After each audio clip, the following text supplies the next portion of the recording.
He was 16, arrested for the brutal murder of his entire family, and already being whispered about as a teen serial killer.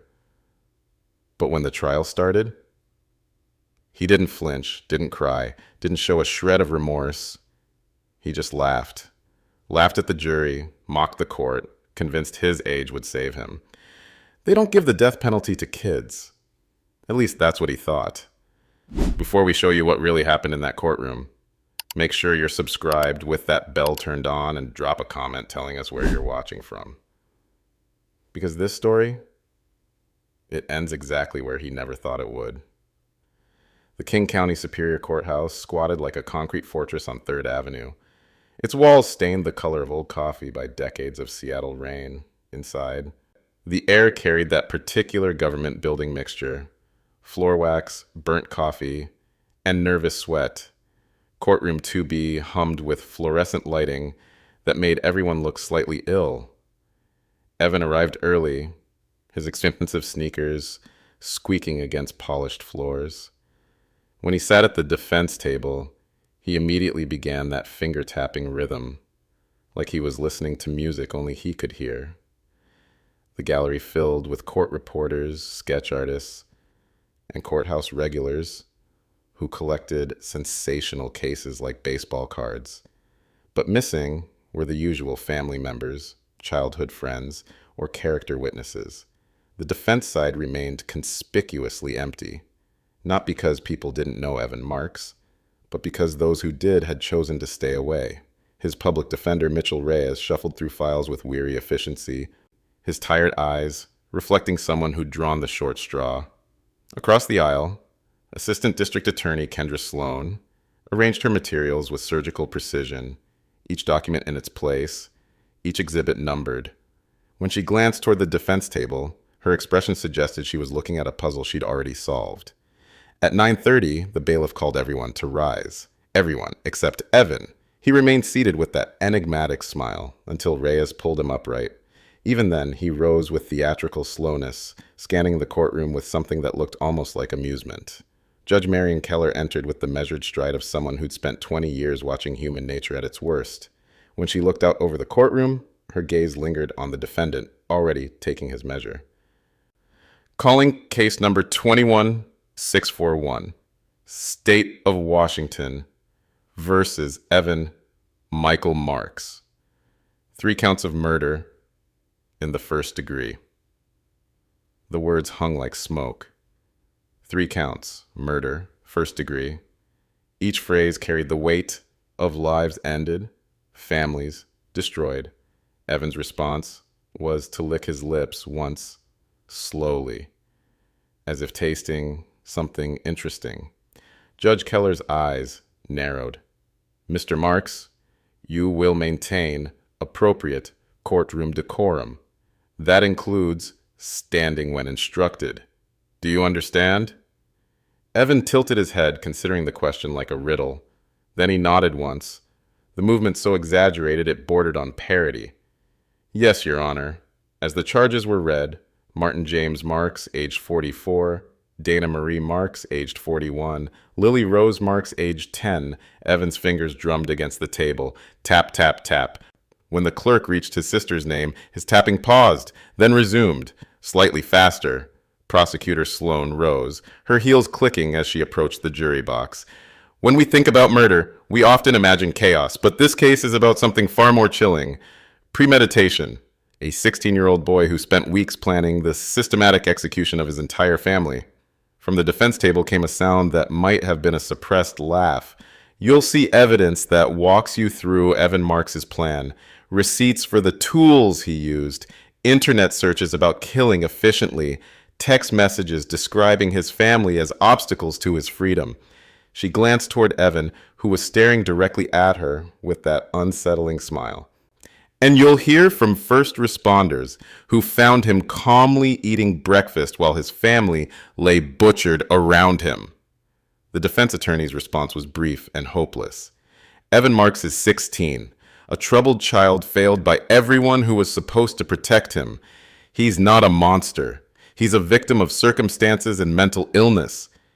Even as Reyes spoke, the words sounded hollow. Several jurors were already looking skeptical, their eyes drifting to the defendant, who was now counting ceiling tiles. Detective Julian Reyes took the stand first, his silver hair neatly trimmed, voice steady from decades of testimony. The courtroom screen showed photographs of the quiet suburban street, the Marks house looking exactly like its neighbors until you saw what was inside. Martin Marks was found in his recliner, single stab wound to the chest, web angled upward toward the heart. No signs of struggle. Television still on. The clinical description continued as crime scene photos filled the screen. Dana Marks was in the kitchen. 7 stab wounds, defensive wounds on her hands show she tried to protect herself. Blood trails suggest she crawled toward the phone before dying.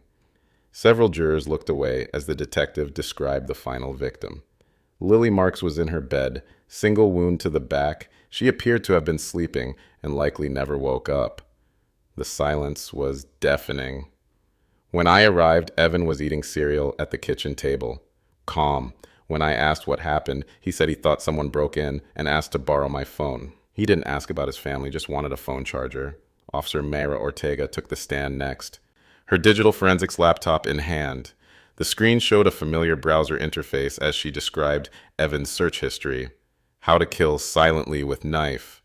How deep do you have to stab to kill someone instantly? Can you get the death penalty at 16? How to clean up after killing someone. These searches occurred over 6 weeks leading up to the murders, Ortega testified. The final search was conducted at 11:47 p.m. on March 1st. What happens to teenagers who kill their whole family? Several jurors shifted uncomfortably as she displayed recovered phone notes titled Freedom Plan. Dad first because he's the biggest threat, quick and quiet in his chair. Mom next because she'll hear something. The brat last because she sleeps like the dead, clean up after. Call 911 in the morning and act surprised. When was this created? February 28th, 3 days before the murders. The defendant attempted to delete it, but it was already backed up to cloud storage.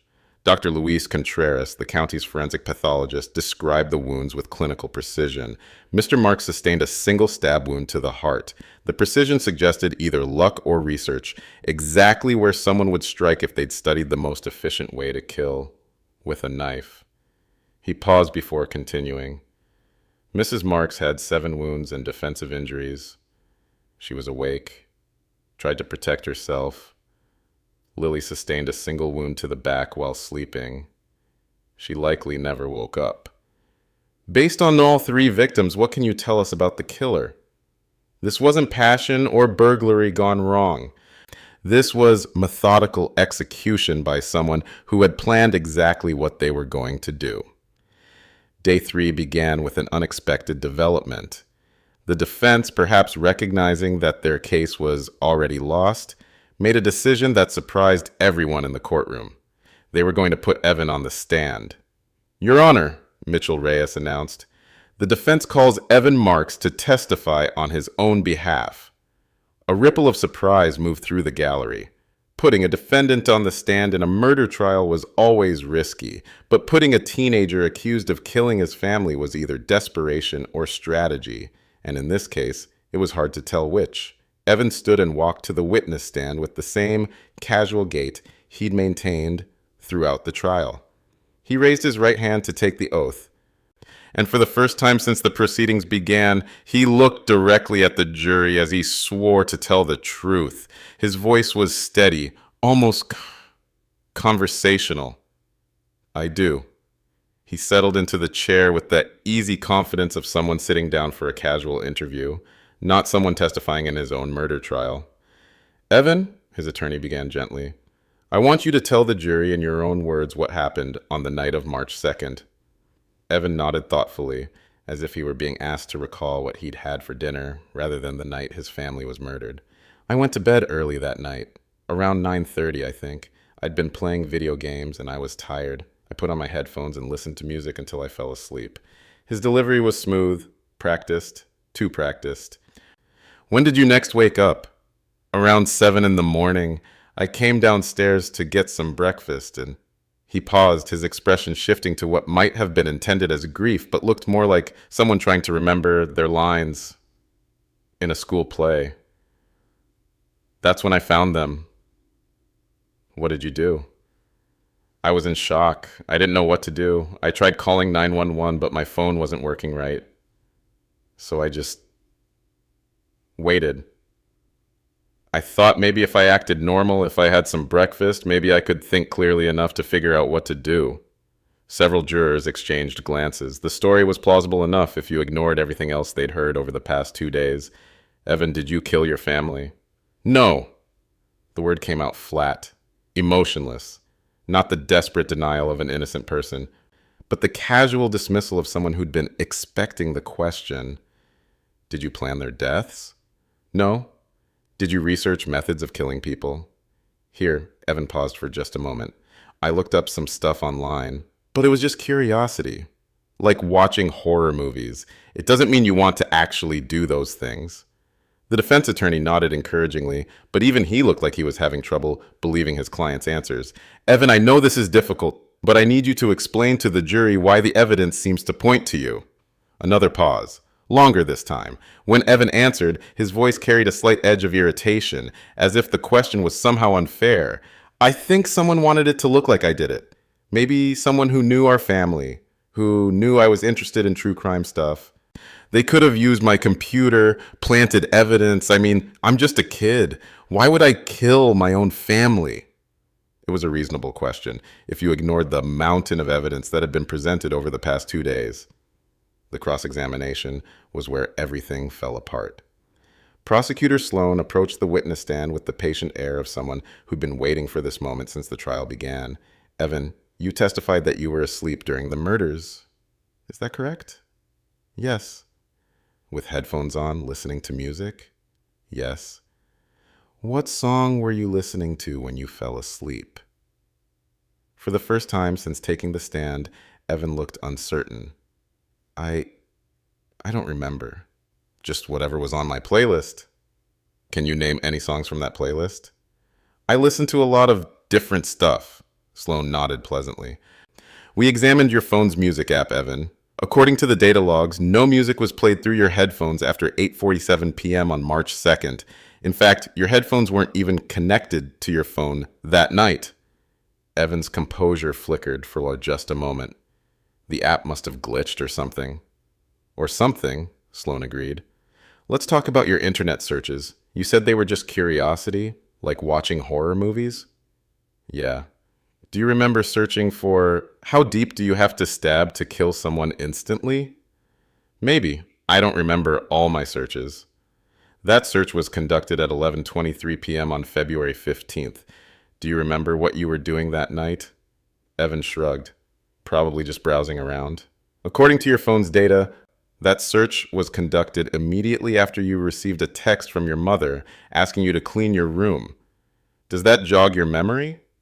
For the first time, Evan's mask slipped completely. His expression shifted from confused innocence to something much darker. So, what? People get annoyed with their parents? That doesn't mean anything. You're right, people do get annoyed with their parents, but most people don't respond to being asked to clean their room by researching murder techniques. The jury was leaning forward now, sensing that they were finally seeing the real Evan Marks. Sloan continued relentlessly. You mentioned that someone might have used your computer to make you look guilty. Can you explain how someone else could have created a password-protected folder on your laptop containing detailed plans for killing your family? I don't know. Maybe they hacked it. The folder was created using your personal password, the same password you use for your social media accounts, your email, and your online gaming. Did you share that password with anyone? No, but... And these alleged hackers, they also somehow managed to make purchases using your mother's credit card? Purchases that were captured on security footage showing you alone, buying the exact items used in the murders? Evan was silent now, his jaw clenched. Let me ask you directly, Evan. Your father was stabbed in the heart with surgical precision while watching television. Your mother was chased through the kitchen and stabbed 7 times. Your 10-year-old sister was stabbed in the back while she slept. Do you expect this jury to believe that someone else committed these murders and then somehow framed you using evidence that only you could have created? When Evan finally spoke, his voice had changed completely. Gone was the confused teenager routine. What emerged was something cold and calculating. You know what? Maybe I did do it. Maybe they deserved it. Maybe the world is better off without them. The courtroom erupted. Several jurors gasped audibly. Someone in the gallery shouted something indistinguishable. Judge Keller banged her gavel repeatedly, calling for order. But Evan wasn't finished. You want to know what happened that night? Fine, I'll tell you exactly what happened. His attorney was on his feet, gesturing frantically for him to stop talking. But Evan ignored him completely.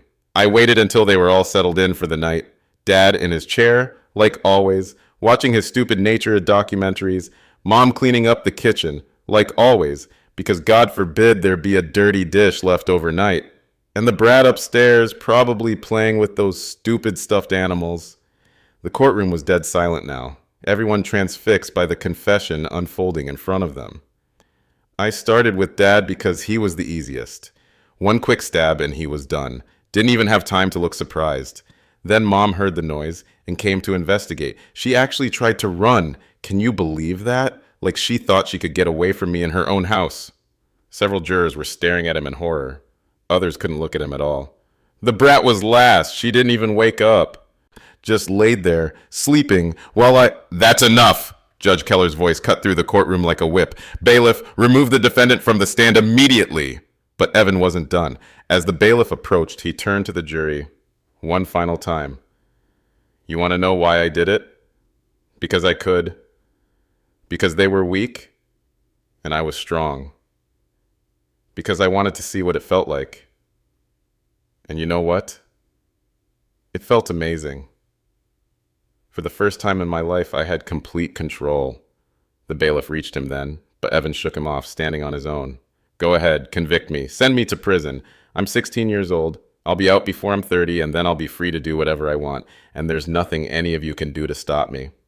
As he was escorted from the courtroom, Evan looked back over his shoulder at the horrified faces of the jury, and he smiled. The trial should have ended there. By any reasonable standard, Evan's confession on the stand had sealed his fate, but legal procedure required closing arguments, jury deliberation, and a formal verdict. The defense attorney's closing argument was mercifully brief. What could you say on behalf of a client who had just confessed to murdering his entire family and expressed no remorse for his actions? Ladies and gentlemen, what you witnessed today was the breakdown of a mentally ill child. Evan's outburst on the stand only proves what we've been saying all along. He needs help, not punishment. He needs treatment, not condemnation. It was a valiant effort, but even Reyes seemed to know his words were falling on deaf ears. The prosecutor's closing argument was more pointed. You've now heard, in the defendant's own words, exactly what happened on the night of March 2nd. You've heard him describe the calculated murder of 3 innocent people with no more emotion than someone describing their morning routine. You've heard him express no remorse, no regret, no recognition that what he did was wrong. Sloan walked slowly in front of the jury box, making eye contact with each juror. Evan Marks wants you to believe that his age makes him less responsible for his actions. But what you saw on that stand wasn't a confused child. It was a predator who happened to be born 16 years ago instead of 26 or 36. She paused, letting her words sink in. Age is not a license to kill. Youth is not an excuse for evil. And the fact that Evan Marks committed these crimes before his 18th birthday doesn't make his victims any less dead. The jury deliberated for less than 3 hours. When they returned, their verdict was swift and unanimous. Guilty on all counts. Evan showed no reaction to the verdict. He sat calmly in his chair, that same enigmatic smile playing at the corners of his mouth, as if the whole proceedings were nothing more than an elaborate joke that only he understood. But the real surprise was yet to come. 3 weeks later, the same courtroom filled again for sentencing. The gallery was packed this time, not with curiosity seekers, but with people who had been touched by the case. Teachers from Lily's school, neighbors who had known the family, court staff who had been disturbed by what they'd witnessed. Judge Keller took her seat with the gravity of someone about to make a decision that would reverberate far beyond the walls of her courtroom. Before I impose sentence, she began, I want to address something that has been raised repeatedly throughout this trial. The defendant's age. She looked directly at Evan, who was still wearing that slight smile. Mr. Marks, you and your attorney have argued that your youth should be considered a mitigating factor in your sentencing. That 16 is too young for true criminal responsibility. That your brain was still developing. Your judgment still forming. Judge Keller paused, consulting her notes. I have presided over juvenile cases for more than 2 decades. I have seen children who have made terrible mistakes in moments of passion or panic. I have seen teenagers whose crimes were the result of abuse, neglect, or mental illness. I have always believed in the possibility of redemption, in second chances, in the fundamental difference between adult criminals and wayward youth. Her voice grew harder. But this case is different. What you did, Mr. Marks, was not a mistake. It was not a moment of poor judgment. It was not the result of trauma, or illness, or desperation. It was the calculated execution of 3 people who loved you and trusted you.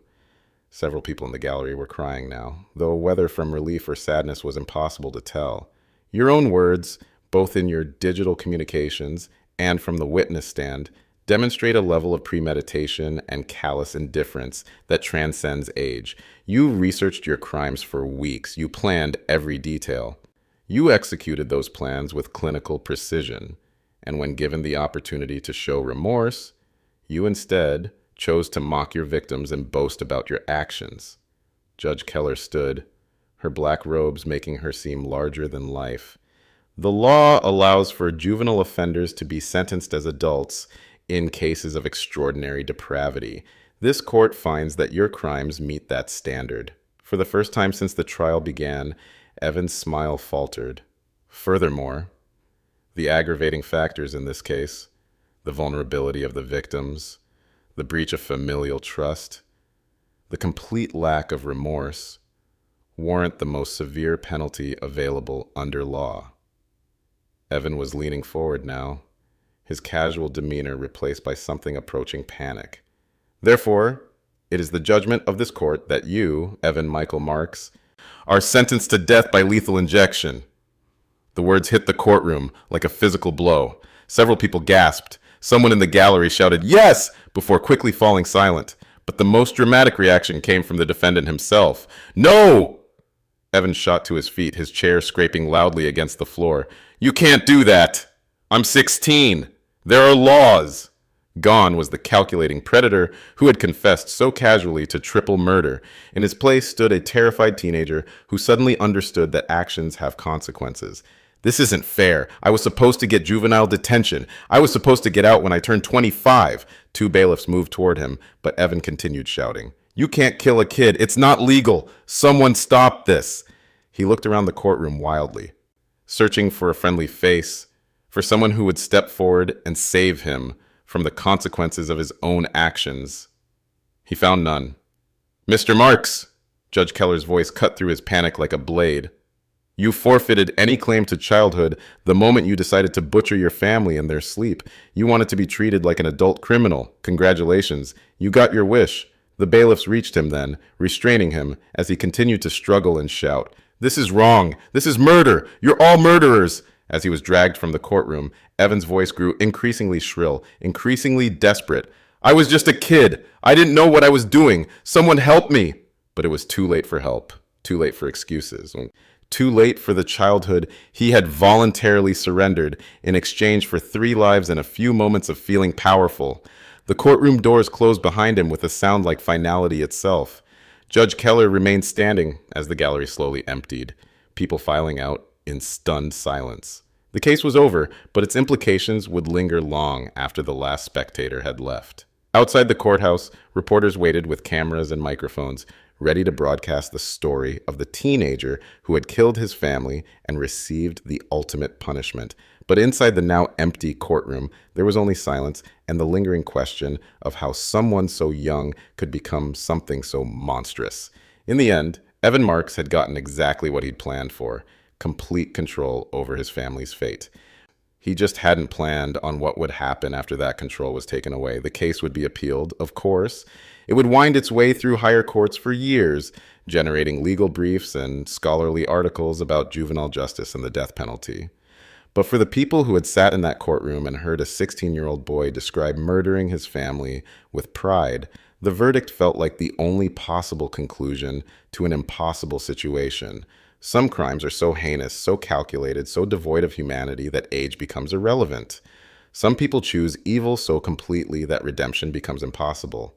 And sometimes, justice requires acknowledging that monsters come in all sizes, even ones that are only 16 years old.